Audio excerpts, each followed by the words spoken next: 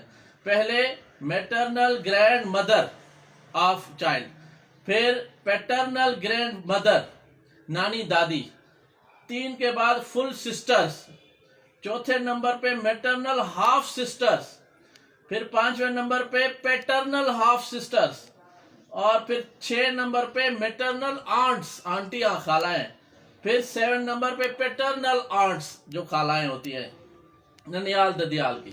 یہ 7 حقدار ہوتی ہے. اس کے بعد آ جاتا ہے ان خواتین کے بعد جب بچی کی حوالگی کی جو حقدار ہیں وہ ہیں 5. وہ نمبر 1 ہے فادر، اس کے بعد یعنی باپ جو ہے وہ حقدار ہو جاتا ہے. پھر پیٹرنل گرانڈ فادر ہو جاتا ہے، پھر ریئل برادرز ہو جاتے ہیں، اس کے بعد پیٹرنل برادرز ہو جاتے ہیں، پھر میٹرنل برادر ہو جاتے ہیں. تو اس طریقے سے یہ ایک سلسلہ چلتا ہے کہ جو بچی ہے اس کی حوالگی کیسے ہو جائے.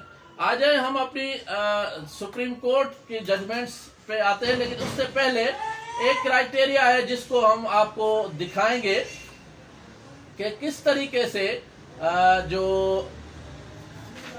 چیزیں ہیں ان کو کنسیڈر کرنا چاہیے. مثال کے طور پر سب سے پہلے welfare of minor, number 2 custody کے لیے، نمبر 2 ایج آف گرل، خاتون بچی جو ہے اس کی ایج کیا ہے، نمبر 3 سیکس، جو بچی ہے اس کی جو سیکس ہے وہ کیا ہے، یعنی بچہ جو مائنر ہے اس کا سیکس کیا ہے، بچہ بیٹا ہے یا بیٹی ہے، یہ چیزیں کنسیڈر ہوں گی.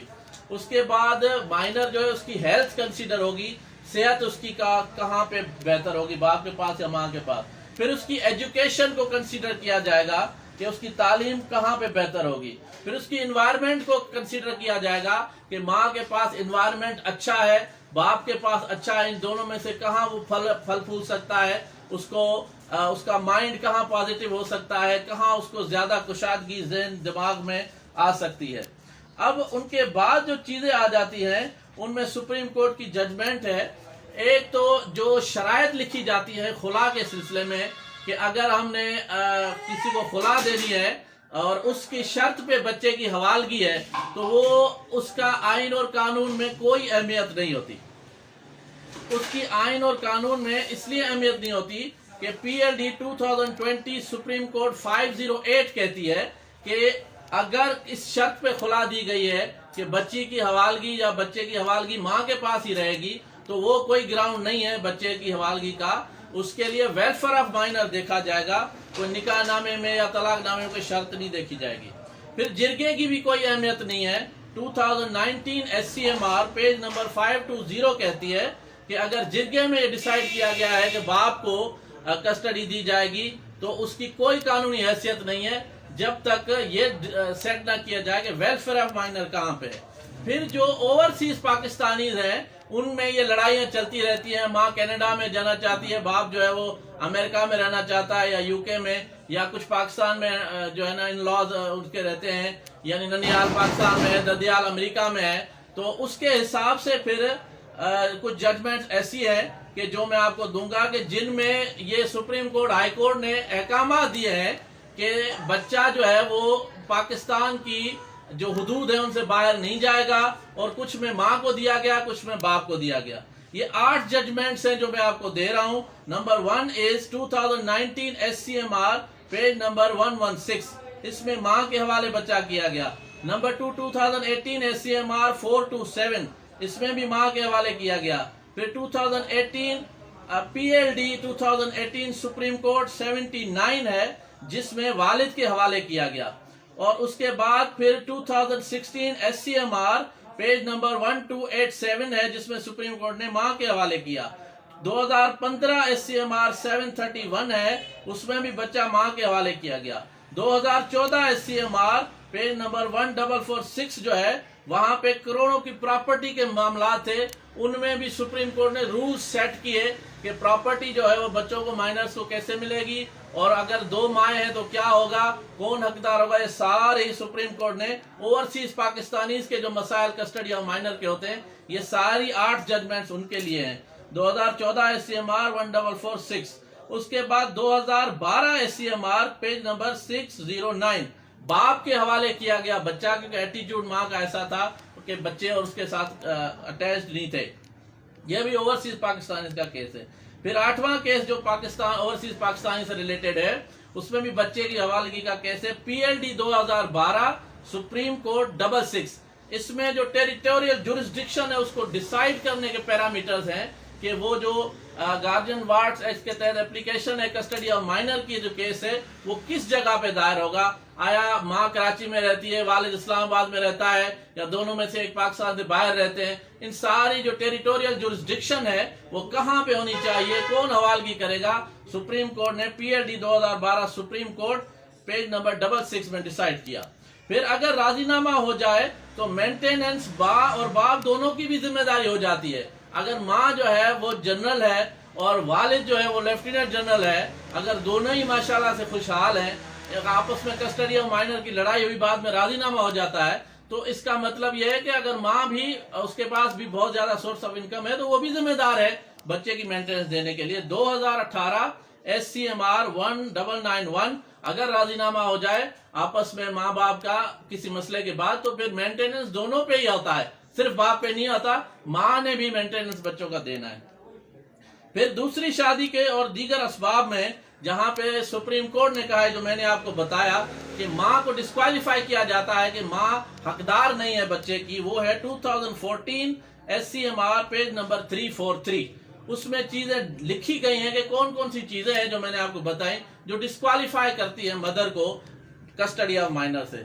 پھر اس کے بعد ایک 2018 SCMR 590 کہتی ہے کہ اگر مدر کی ڈیتھ ہو جائے تو جتنی بھی باقی جو کسٹڈی کے لیے حقدار ہیں ان سے فادر بہترین حقدار بن جاتا ہے کسٹڈی آف مائنر کا, اگر ایسی صورتحال ہو. یعنی after death of mother father is the best guardian. 2018 SCMR 590. میرا یوٹیوب چینل سبسکرائب کریں, ویڈیو کو شیئر کریں, لائک کریں. GSG لا فرم اسلام آباد پیج ہے میرا, اسے لائک کریں. فیس بک پہ غلام سجاد گوپانگ ASC پیج ہے فیس بک پہ, وہ میرا لائک کریں. میرا واٹس ایپ نمبر ہے 0333 268 2662. میں کالز اٹینڈ نہیں کر سکتا کیونکہ سروس میٹرز اور باقی جو نیب کیسز ہیں سپریم کورٹ میں, ان میں میں بے حد مصروف ہوتا ہوں. اس کی وجہ سے جسے بھی کانٹیکٹ کرنا ہے, جس بھی کلائنٹ کو کانٹیکٹ کرنا ہے مجھ سے, تو مجھے واٹس ایپ نمبر 0333 268 2662 پہ واٹس ایپ میسج کر دیں. میں جیسے فری ہوں گا آپ کو رپلائی دے دوں گا. Thank you very much.